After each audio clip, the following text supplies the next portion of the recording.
Hello, everyone. Welcome to the Belmont Journal, Belmont's own program for hyperlocal news and community affairs programming. I'm your host, Roger Colton.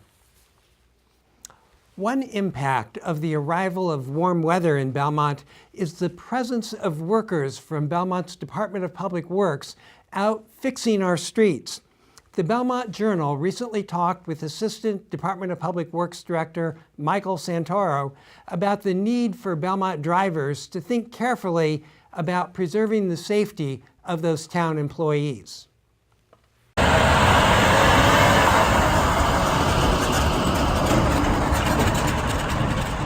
Hi, my name's Mike Santoro, and actually I hold two titles here with Belmont. I'm the Assistant Director of Public Works, and I'm also the Highway Division Manager. We have a lot of potholes in Belmont, unfortunately, so our patching season lasts every season of the year. We have crews out practically every day in every season of the year here in Belmont. What I would like to say to the public, to the Belmont residents, please beware of these gentlemen and women that are working out there.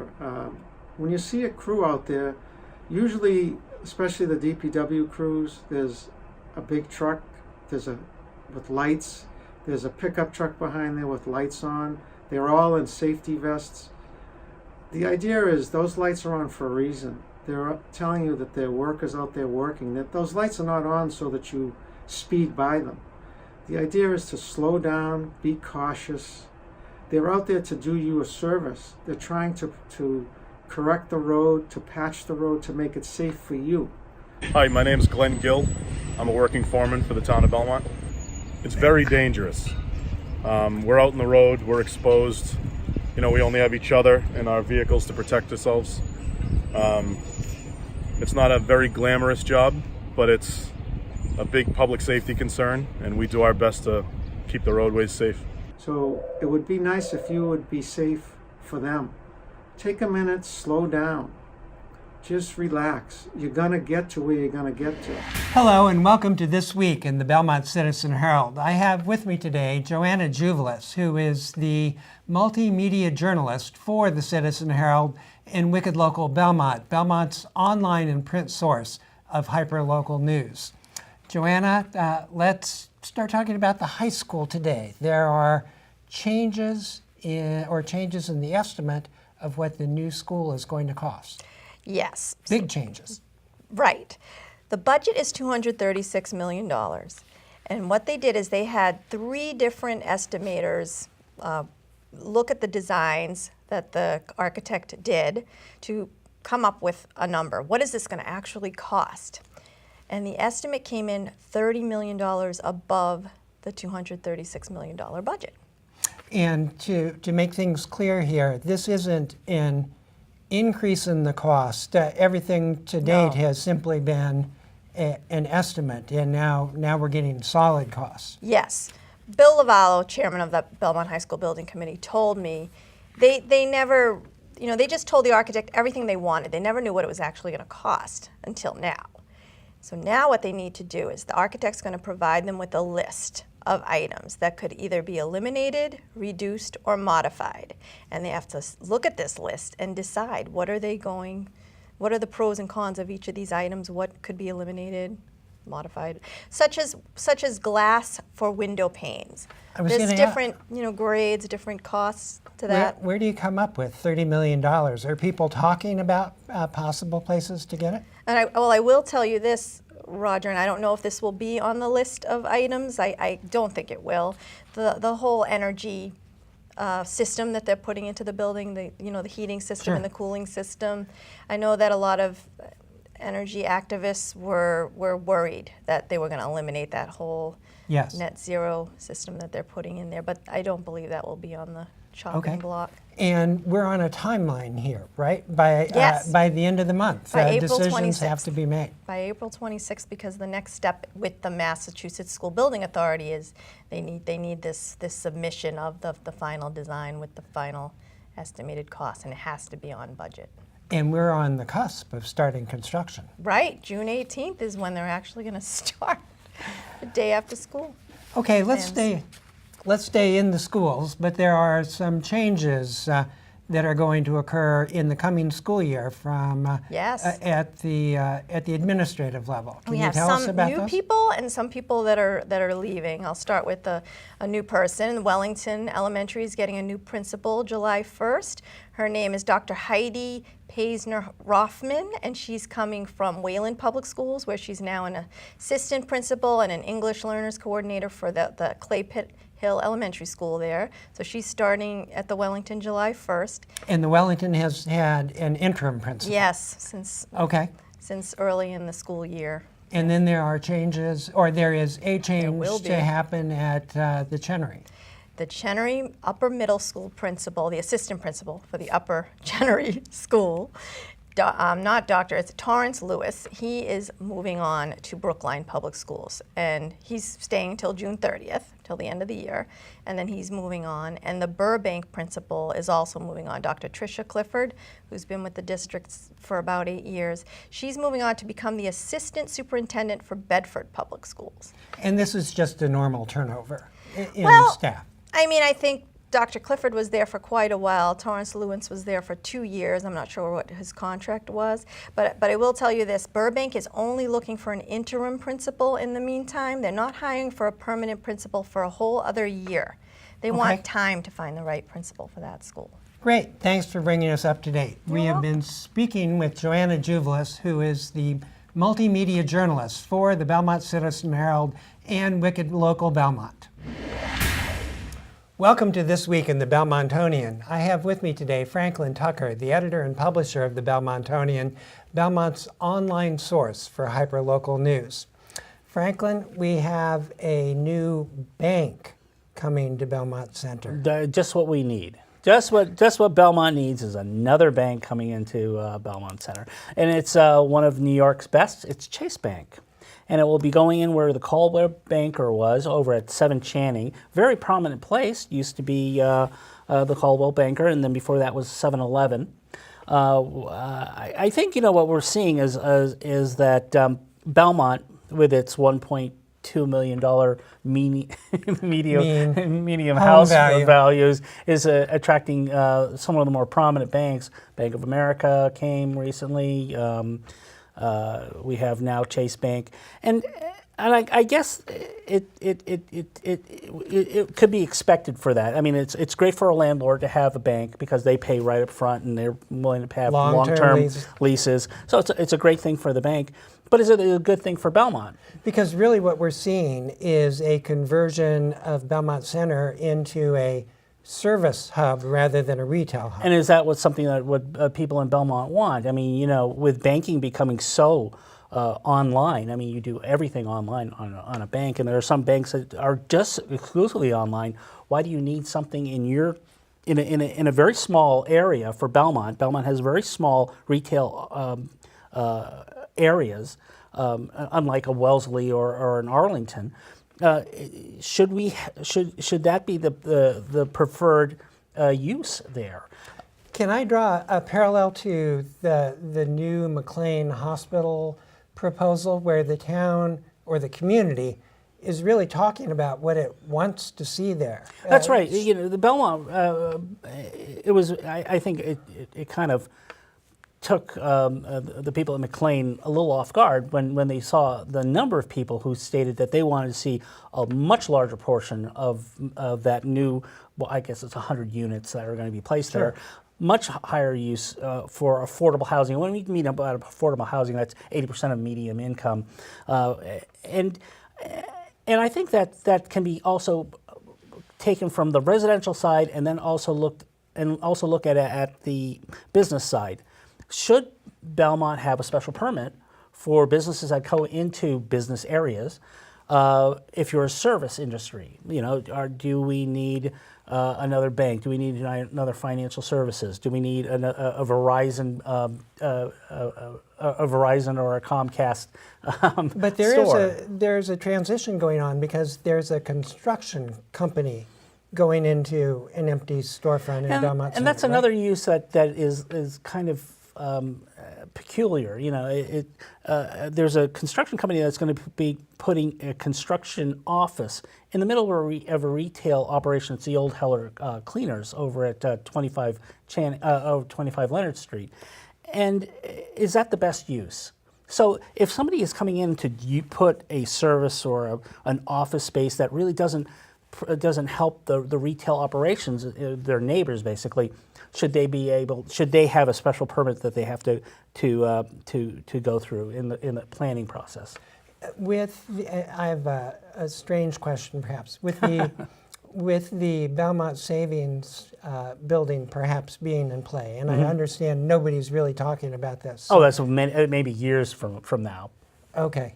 But it's time to think about what we want Belmont Center to look like. That's right, because you know that's a building. You know, it's the headquarters of the bank that's now there, People's United. They're in Connecticut. They don't really need anything big in Belmont, but they do have that. They would love to have a portion of that, maybe. So we do have to think about that. We have to think about Cushing Square. You know, there's an ability to see land up there. Maybe they should take the process that we're doing at South Pleasant Street, a very slow but very deliberate process, talking to developers and also talking to town officials, what you want in a property, in a strip of land, which could be the next big generator of taxes and retail. Great. Thanks for bringing us up to date. We've been speaking with Franklin Tucker of the Belmontonian. The new exhibit at Belmont's Municipal Art Gallery at the Homer Building marks a new record for this nonprofit organization. Gallery co-directors Rebecca Richard and Adine Storer, along with Richard Hill, an emeritus board member for the gallery, talks with the Journal about the new exhibit. We'd like to welcome everybody to our Spring Awakening show. The actual title is Spring Awakening Birds, Blossoms, and Botanicals. And the exhibit celebrates everything about spring, the beauty and joy of the season after a long gray winter. It was an open call. Rebecca's been dying to do something with flowers and birds for a long time, a little bit of color after the long winter, and we had an extraordinary 300 different pieces of art were submitted, and by over 100 different artists. And it was an idea that everybody shared. Yes, the response was amazing, unprecedented for the BGA. Over 100 artists responded, and we reviewed 300 pieces of work to determine what would be included in the show. One of the things that was nice about this show is artists then forwarded the information to colleagues of theirs. So we have a number of new artists in the show who have never been in an exhibit at the BGA before. One of the challenges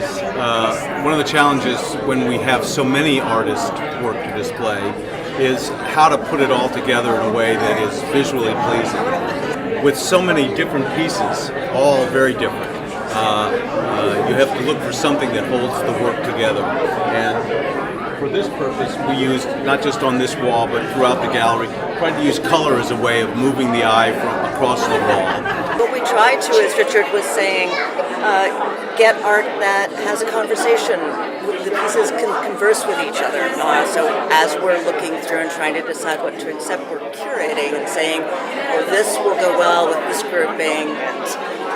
I wish we had more space so we could have shown everything that we got submitted. I also want to say that we hope that the residents, the community appreciates what we have built here with the Belmont Gallery of Art. And I think, you can see it's clearly we are succeeding in our mission, and we invite, everybody to come up and visit the gallery.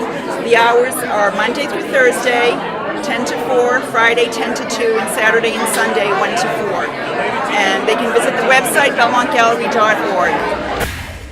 The Belmont Gallery of Art this week starts a new project, what it calls its funshop.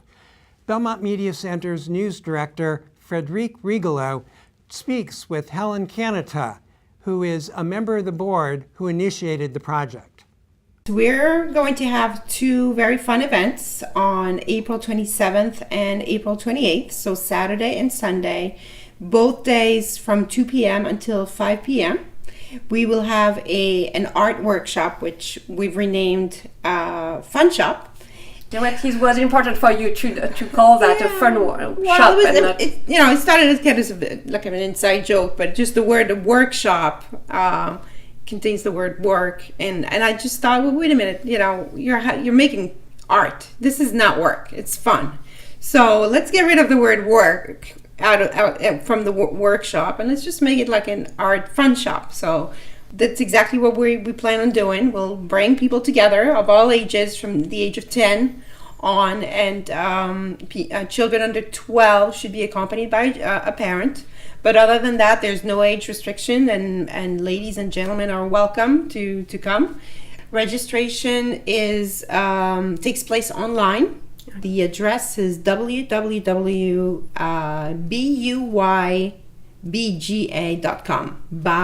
bybga.com. So you are an artist, so for you it's also a kind of willingness to share your love to create, right? Yeah, I mean, it is. Anything that has to do with art is fun. And to see people, I just think that art is so therapeutic, and it's just so... it brings so much to people. And I think the concept that some people are not good at art, I keep hearing that.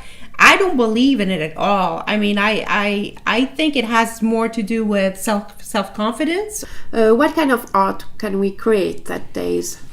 There's a lot you can create. The idea was to make something that's 3D. So basically there'll be a lot of objects and of different texture. There'll be some felt, some yarn, some buttons, some... I knew I shouldn't have started the list, because we have an endless list, and that was the idea, because we don't know which direction everyone is going to be going on, but the sky's the limit. They will have some direction to go to the sky, or there'll be guidance there, and may I just say, enthusiastic guidance. On the first, they were very lucky to have Miss Remick, who is an art teacher at the high school, formerly art teacher at Butler Elementary School, who's a wonderful person, very popular with kids. She will be doing an intro on Saturday, the 27th. How do you come up with the idea? There's quite a few art shops. I mean, it's the concept has been around. And I think a couple of months ago, I took my daughter to an art workshop in one of the neighboring towns, and we just had an amazing time. It was just, it was like an eye opener for me. It was a wonderful bonding experience with my daughter, and I thought, wait a minute, let's bring this to Belmont. Here's the Belmont Media Center's Jane Peters to tell us about what there is to do in Belmont in the coming week. Hi everyone, I'm Jane, and this is your community calendar for next week. Our societal use of psychiatric drugs has exploded over the past 30 years. More than 1 in 5 Americans now takes a psychiatric medication. Yet, as our use of these medications has soared, so too has the burden of mental disorders in our society. Journalist and author Robert Whitaker will present on new initiatives that are emerging to lessen the use of medications and focus instead on creating supports that help children and adults struggling with mental difficulties get and stay well. This talk takes place at the library on Tuesday at 7. The Belmont Special Education Parent Advisory Council will present a workshop for families with an introduction to their rights and responsibilities under the Individuals with Disabilities Education Act, Massachusetts Special Education Law, and No Child Left Behind on Wednesday at 6:30. RSVPs for this workshop are requested RSVP by emailing Diane Hutchins-Fridman. Do you have the culinary skills to turn a regular pack of ramen noodles into a delicious masterpiece? Kids in grades 6th through 12 can put their know-how to the test with an array of ingredients and a timer as they try to wow the judges in the final blind taste test on Thursday at 3 at the library. Registration is required on the library website. Saturday is Independent Bookstore Day, and you can celebrate at Belmont Books with a whole lineup of events. Kids can get their face painted from 10 to 3, play games from 1 to 3, and you can enjoy live music from pianist Sam Tabor from 3 to 5, and grab a drink sample from Craft Beer Cellar from 5 to 7. Learn more at belmontbooks.com. Female bicyclists can enjoy the spring air in a ride to see the ponies of Ponyhenge in Lincoln, Mass., a ring of abandoned rocking horses on Sunday at 9:30 a.m. Meet at Belmont Wheelworks and ride out to this charming local oddity. Learn more on Belmont Wheelworks' Facebook page. Belmont Against Racism, Belmont Human Rights Commission, and Police Department invite you for a discussion of the award-winning young adult novel, The Hate U Give, and a showing of the movie based on the book. The discussion will be facilitated by Khalees Warnham of KW Diversity, Inc. The screening will take place at the Media Center at 1 p.m., followed by the discussion around 3:15. Learn about Abigail Adams, America's second First Lady, at the Plymouth Congregational Church of Belmont on Sunday at 2:30 as the Belmont Women's Club presents its 5th annual Woman in History. This 45-minute show features Cheryl Fay as Abigail Adams and discusses her child and adulthood. Tickets can be purchased in advance or at the door. And that's all for next week. If you would like your event featured in Belmont Journal's community calendar, you can send your event info to jane@belmontmedia.org. Belmont's Council on Aging is offering a whole host of new activities and classes today. Let's listen in as BMC's Jane Peters speaks with the COA's Dana Levitt and social work intern Sarah Goldberg while they talk about those new offerings. I'm Dana Levitt. I'm the Assistant Director at the Belmont Council on Aging, or also known as the Beach Street Center. My name is Sarah Goldberg. I'm a social work intern at the Belmont Council on Aging. I have a background at Lesley University in some basic expressive art training. Currently, I'm a Master of Social Work student at Simmons University and I'm in my last year, so I'm very happy about that. I am leading a art expressions group every week, Monday, 1 to 2 p.m. The group is set with a structured activity that the group will do together. I do different activities that range from collaging, painting, even some creative writing. This is a judge-free zone. It's for people of all varying skills and just a place that they feel they can be a little more creative.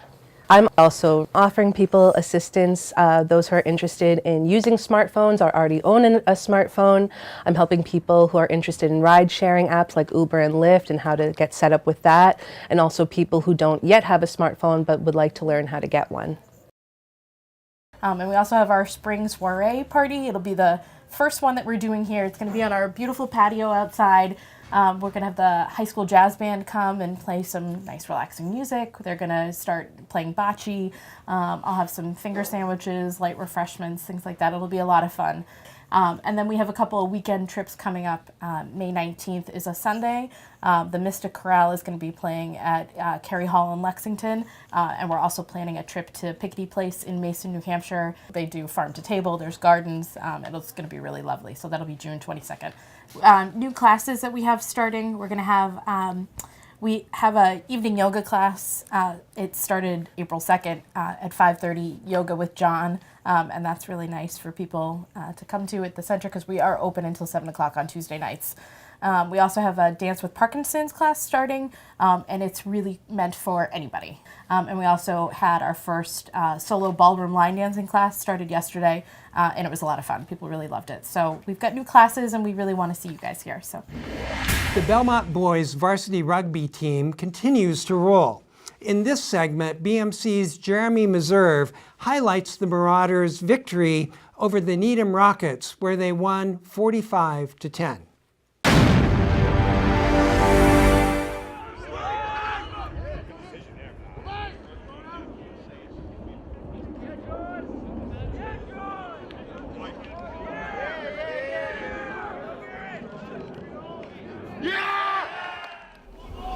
Again, Belmont wins ball. Spins it out. And in for the try. And Belmont gets clean ball. Sam finds the outside and scores the try. And in for the try. Sam carries it forward nicely, keeps his feet into contact.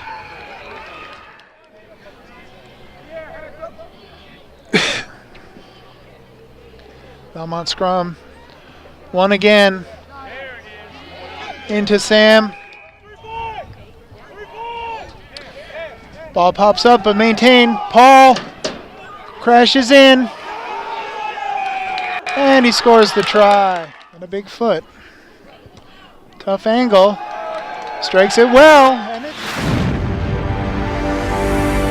Well, that's it for this week's edition of the Belmont Journal. As we sign off, let's watch what else is available on the Belmont Media Center's community programming television stations. I'm your host, Roger Colton. I will talk to you again next time.